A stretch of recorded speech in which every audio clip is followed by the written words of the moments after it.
Hey everyone, my name is Ian Cohen. I'm the founder and CEO of TARA EdTech, and I am very excited for another episode of our Visionary School Founder Series. I'm here with Brian King from Liberation Academy right here in Atlanta, Georgia. Super stoked to have somebody in, our base town here.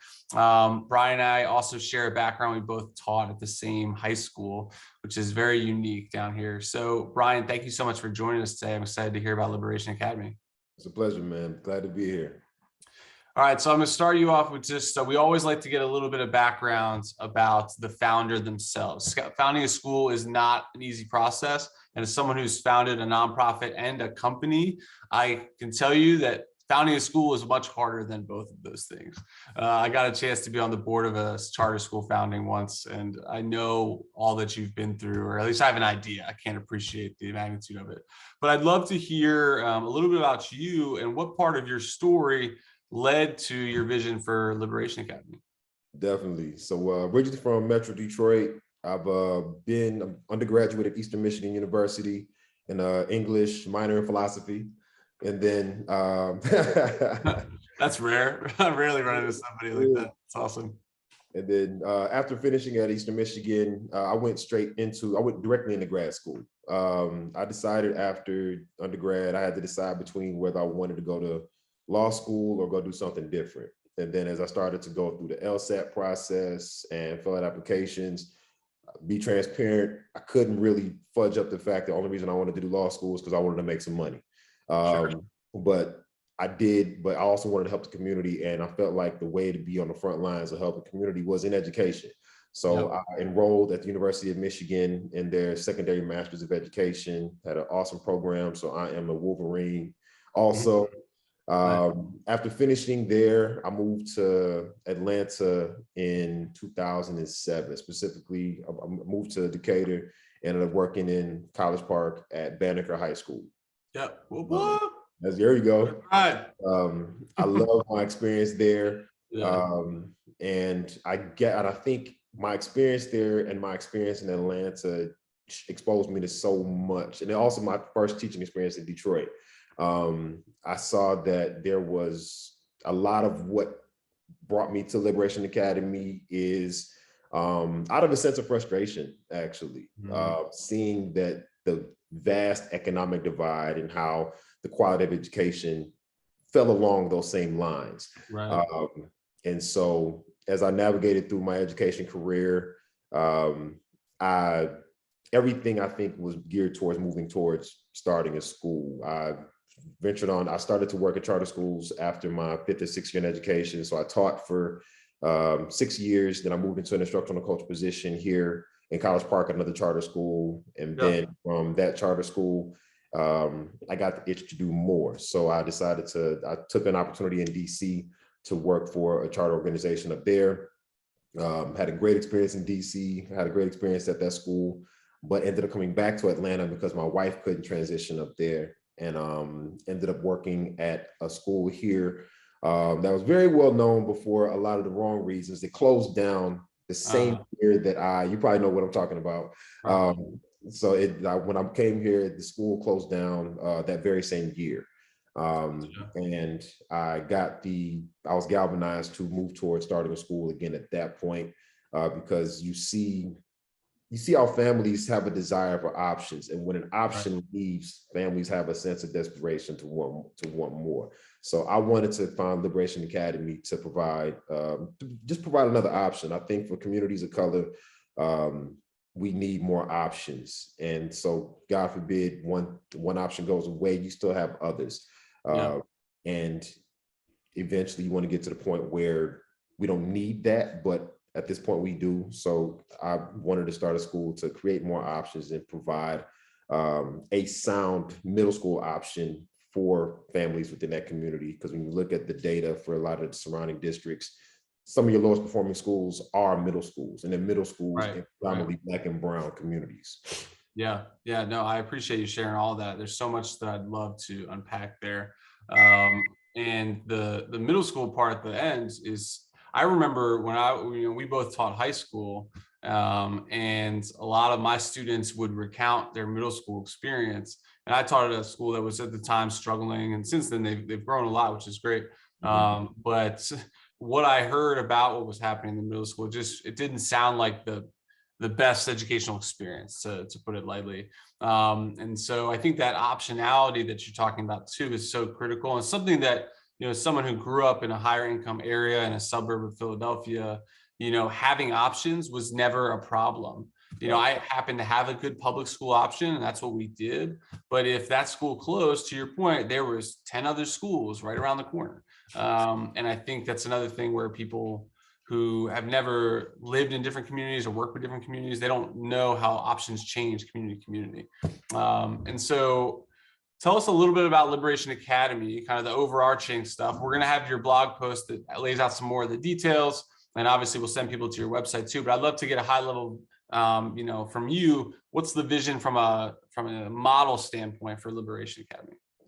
Great question. So the model, we built it off of, I guess, our 3 E's: empowerment, engagement, and exposure. One of the biggest things is that with engagement, students of color, I know when I was in the classroom, one of the biggest things is that the students, when they saw themselves in the curriculum, when they saw things that they could relate to, when they saw aspects of the community within the classroom, it brought them into the content even more, and they were learning even when they didn't know that they were learning. Right. When you look at research, all the research shows the same thing, which is that when students see themselves and see aspects of themselves within the content, Yep. they perform better. So for me, I wanted to have a school that did these things on purpose and across all content areas, and then just within the culture of the building. So a big part of the school is students seeing themselves in every aspect throughout the building. So that I want the school to mirror the community, and I want the students to see themselves there. With empowerment, the part of curriculum is problem-based learning. So teaching students, helping to cultivate students on how to think critically about themselves, think critically about society, and to answer questions that are related to things that are going on in society. So that the one thing I know you got in your classroom, a lot of teachers get in the classroom, is students say, I don't know why I have to learn this, or how does this connect to anything I'm doing? So that's automatically embedded in what we're doing every day, is that students are resolving real world issues on the daily basis. And then through exposure, computer science is a core content class for our school. And then each year I want to add another aspect to the school, different courses to the school, just to expose students to different fields and experiences. It's not for us to push students into different fields or experiences, just exposure. I know that within minority communities, we may not get as much exposure to different things as we need to. For example, computer science, Black and brown students make up less than 8% of the field. You look at Silicon Valley, we make up a small percentage of that. And you look at computer science majors at Georgia Tech and other universities, it's a small percentage. So just exposing students to that field and the skill set within those fields I think is invaluable. And so creating one space where you can get all of that is what I wanted to do. I didn't want students to have to leave here and have to go to an after school program for that, leave here and get this, a one-stop shop for all of those things. Yeah, I love that. That's really awesome. And it's funny, the organization that we were talking about before, the old nonprofit, we had a similar engage, expose, empower mission too. So a lot of us seem to be on that sort of path and line of thinking, because I think we all see so much of what we do in schools is antiquated. That doesn't mean it's bad, it's just not as relevant, and even, for any student, really, the computer science stuff, that's the future. Even just understanding how machines work, how data works, with the future that's coming. So I think that makes a ton of sense. It sounds like this is going to be a really cool environment for teachers. And we all know, and one of the things at TARA, we put the teacher first. We care tons about teachers. And one of the things we'd love to ask school founders like yourselves is, how do you see the challenges teachers are facing today? Because we know it's a crazy period to be a teacher. And then how are y'all, Liberation Academy, planning to support teachers in a different way or empower them to deliver everything you just described for the students? Definitely. So one thing I had the opportunity to do while I'm going through the founding process is to go back into the buildings and during the pandemic. And one of the things that I see with teachers, and teachers vocalize all the time, is that they don't feel supported. And then when you think about support, what does that look like? And I would ask teachers, what does that look like for support? What does it need? They need time to do their work. They need even if they're not asking for directly, if they have a question on something, they need assistance on how to get that. And whether that's something we have in the building or out of the building, that's something that needs to be provided. So when I thought about the work environment that I wanted to provide for the teachers, one, I wanted to create a safe space for teachers to be themselves. You don't have to check your whole self at the door. You can be yourself. I think students and the school gain a lot more from teachers bring everything that they are into the building.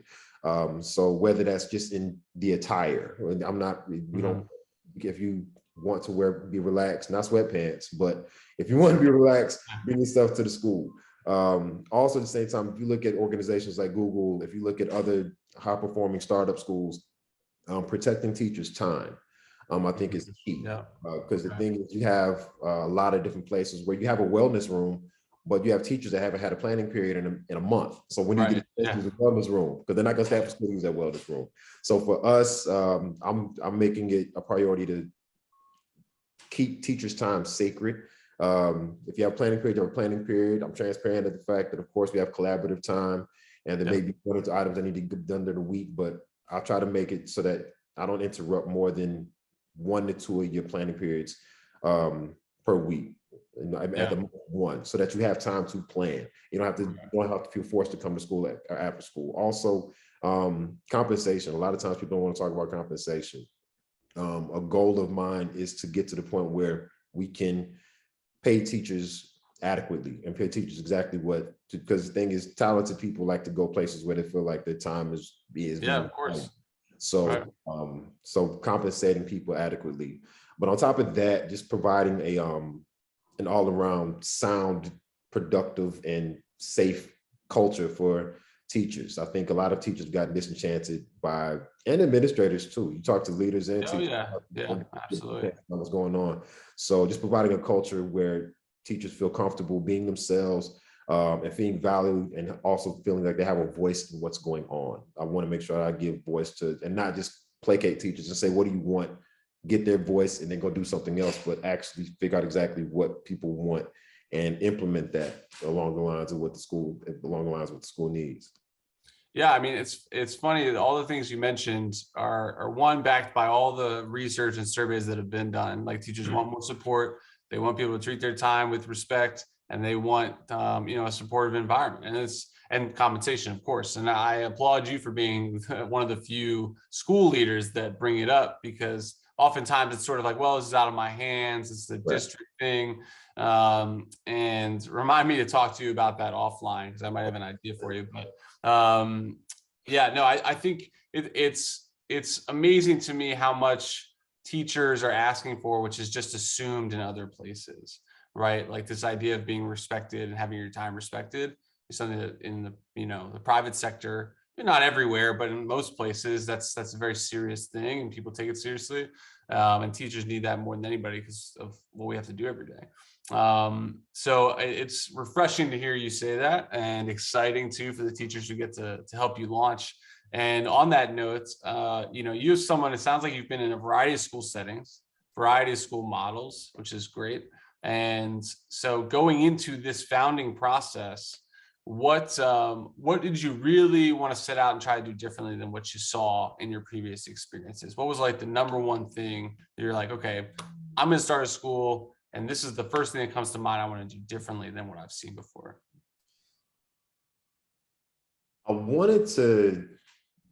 I didn't start with myself in mind. I started with what's the place I wanted to work?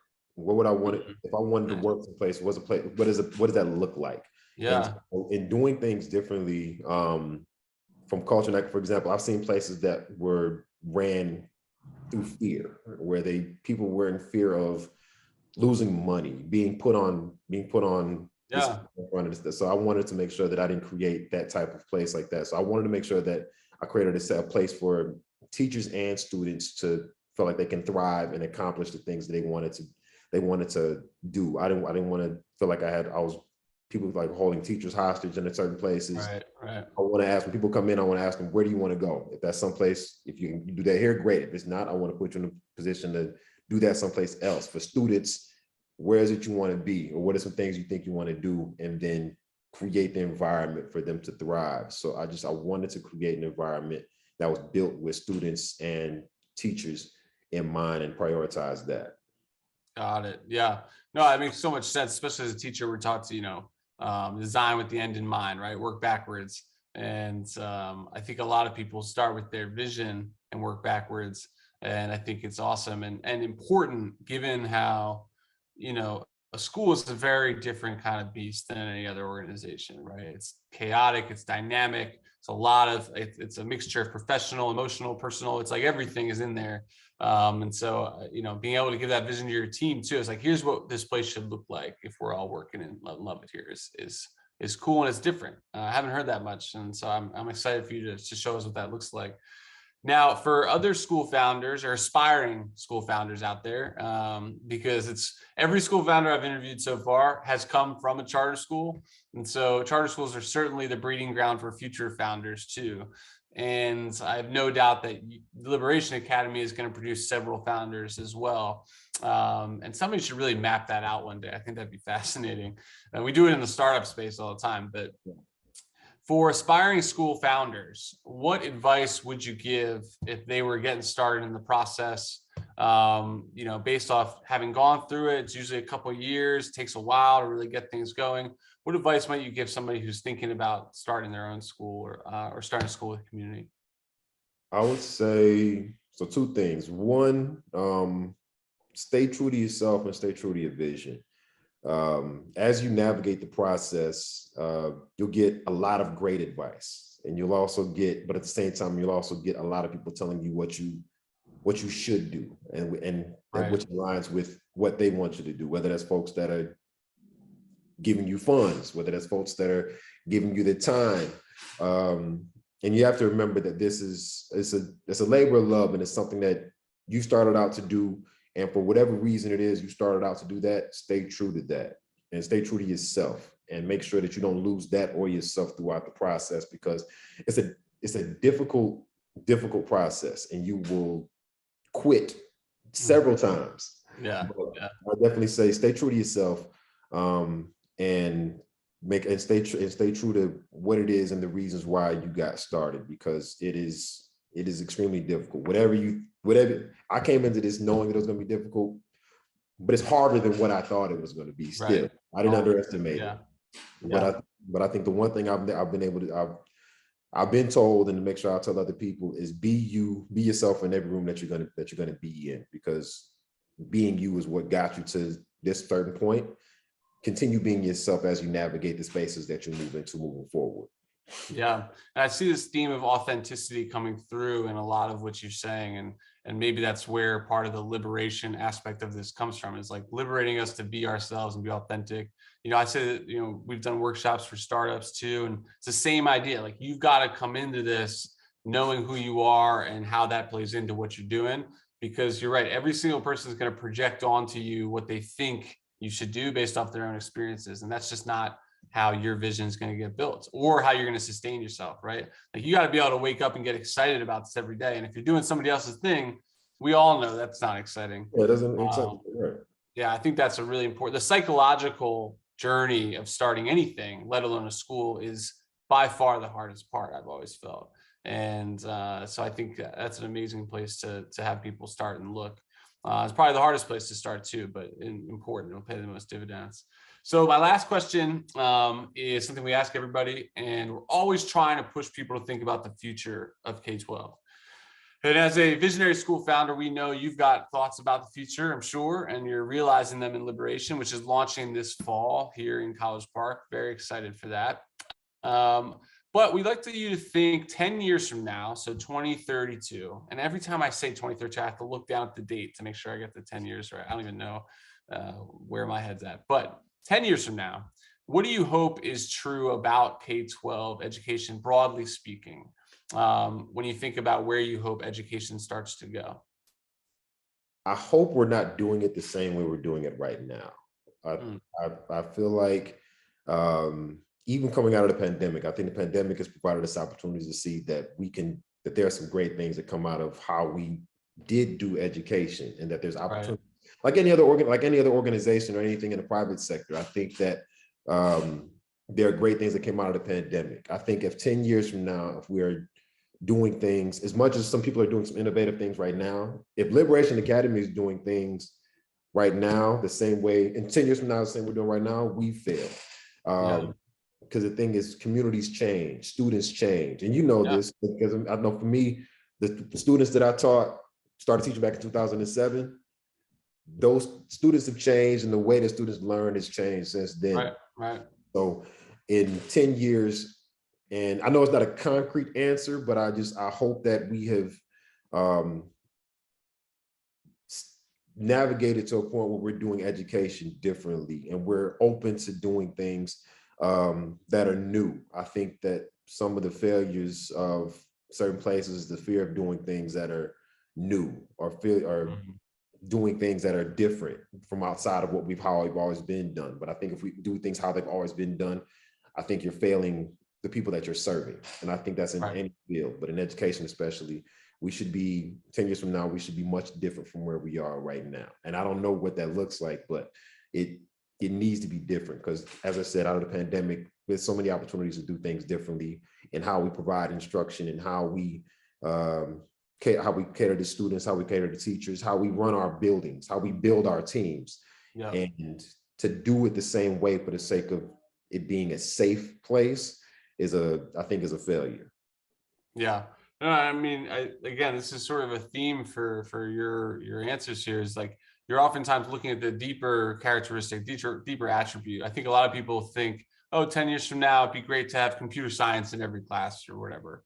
But to your point, any very explicit and concrete suggestion like that is inevitably going to become irrelevant at some point, right? So we need sort of a dynamic mindset.